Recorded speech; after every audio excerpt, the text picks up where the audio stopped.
हल्ली प्रेमामुळे जो प्रीतिविवाहाचा प्रघात पडतोय त्याला तुम्ही प्रतिकूलच असाल. प्रतिकूल? बिलकुल प्रतिकूल. प्रीतिविवाह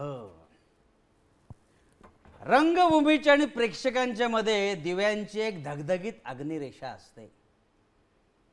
नाट्यसृष्टीची ही मर्यादा ओलांडून प्रीतिविवाह सत्यसृष्टीत उतरला की त्याचे पोरखे निम्म्या दरानं सुद्धा पाहायच्या लायकीचं नसतात. लोक म्हणतात की नाटक हे संसाराचं चित्र आहे. अरे पण मी म्हणतो हल्लीचे संसारच मुळे नाटकाचं चित्र बनत चाललेले आहे. प्रीतिविवाहाच्या पूर्वार्धाचा त्याच्या उत्तरार्धाशी काडी इतकाही संबंध नसतो आणि असलाच तर तो काडी इतकाच असतो. प्रीतिविवाह